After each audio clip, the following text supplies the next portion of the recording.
வணக்கம் சுட்டி குழந்தைகளா. இன்னைக்கு உங்களுக்காக தெனாலிராமன் கதையோடு வந்திருக்கேன். விஜயநகர பேரரசர் கிருஷ்ணதேவராயர் அரியணையில் அமர்ந்திருக்க மற்ற அமைச்சர்கள்லாம் அவரவர் ஆசனத்தில் அமர்ந்திருந்தாங்க. வெளிநாட்டு தூதர் ஒருவர் சபைக்கு வருகை தந்தார். வந்தவர் கையில் ஒரு மரப்பெட்டியும் இருந்தது. அவர் கிருஷ்ணதேவராயருக்கு வணக்கம் சொல்ல பதிலுக்கு மன்னரும் வருக வருகன்னு அவரை வரவேற்றார். தூதரே, தங்களின் வருகையின் நோக்கம் என்னவோ அப்படின்னு கேட்டார். மன்னா, தங்கள் அரசவையில் அறிவில் சிறந்த மகான் இருப்பதாக அறிந்தேன். அது உண்மையா என்பதை அறிந்து செல்லவே வந்துள்ளேன் என்றார். அறிவில் சிறந்த மகான் என்பதை தாங்கள் எப்படி அறிந்து கொள்வீர்கள் அப்படின்னு மன்னர் கேட்டார். தூதர் சொன்னார், நான் ஒரே ஒரு கேள்வி கேட்பேன், அதுக்குண்டான சரியான பதிலை அவர் சொல்லிட்டார்னா அவரே அறிவில் சிறந்த மகான் அப்படின்னு தெரிஞ்சுக்குவேன் அப்படின்னு சொல்கிறாரு. நான் தெரிந்து கொண்ட பின் நான் கையோடு கொண்டு வந்திருக்கும் பரிசையும் அவருக்கு வழங்கி அவரை கௌரவிக்க விழைகிறேன் அப்படின்னு சொல்கிறாரு. நான் தரும் பரிசு சாதாரணமான பரிசல்ல, அதனை பார்த்தால் நீங்களே அசந்து போவீர்கள் என்றார். கையிலிருந்த மரப்பெட்டியின் மூடியை திறந்தார்.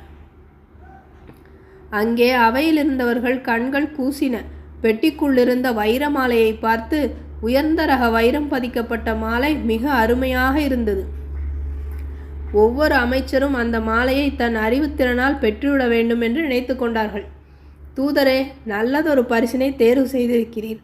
உமது கேள்வியையும் கேட்கலாம் என்றார் மன்னர். தூதர் சற்றும் முற்றும் தன் பார்வையை சுழல்விட்டார். எல்லா மந்திரிகள் முகத்திலும் ஆசை துளிர்த்திருப்பதை உணர்ந்தார். ஆனால் ஒருவர் மட்டும் அமைதியாக அமர்ந்திருந்தார்.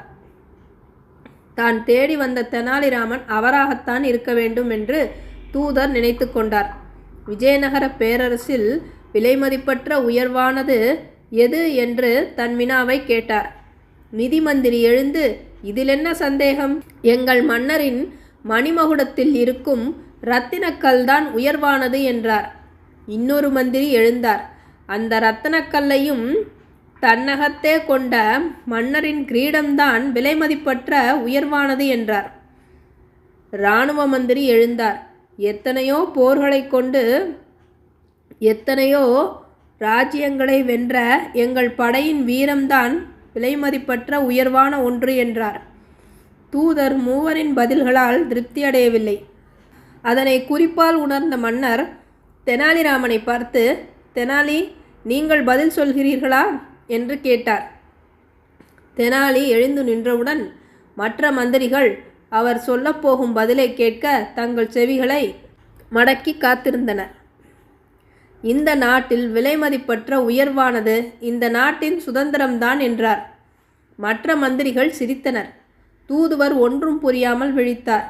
மன்னருக்கு புரியாததால், தெனாலி, என்ன சொல்கிறீர்கள், ஒன்றும் புரியவில்லை என்றார். எனக்கு சில நாட்கள் ஆகட்டும், உங்களுக்கு புரிய வைக்கிறேன், கால அவகாசம் வேண்டும் என்றார். மன்னரும் தூதுவரும் சம்மதித்தனர். தெனாலி, தூதுவர் தங்குவதற்கு ஏற்பாடு செய்யுங்கள், அவரை நன்கு கவனித்து கொள்ள வேண்டியது தங்கள் பொறுப்பு என்று மன்னர் கட்டளை பிறப்பித்தார். விருந்தினர் மாளிகையில் சிறப்பான உணவு, ஆட்டம் பாட்டம் என அமர்க்களமாக இருக்க தூதுவர் அவற்றை ரசித்து மகிழ்ந்தார். மாலை வேளையில் வெளியே சென்று சுற்றி பார்க்க ஆசைப்பட்டு மாளிகையை விட்டு வெளியேற முயன்றார்.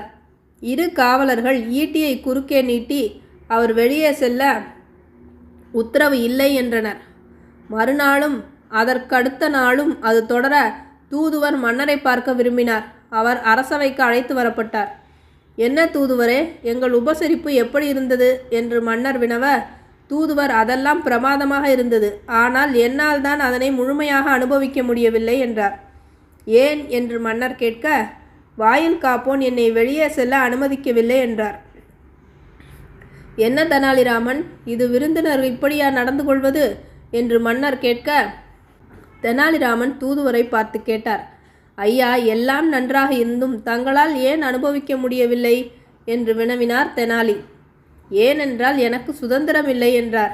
இப்பொழுது புரிகிறதா, சுதந்திரம்தான் விலைமதிப்பற்றது உயர்வானது என்று கூறி சிரித்தார் தெனாலிராமன். அவரது புத்திசாலித்தனத்தை பாராட்டி வைரமாலையை அவருக்கே பரிசளித்தார் அந்த தூதுவர். என்ன குழந்தைகளா, கதை பிடிச்சிருந்ததா? அடுத்த வாரம் மீண்டும் வேறு ஒரு கதையோடு உங்களை சந்திக்கிறேன். நன்றி.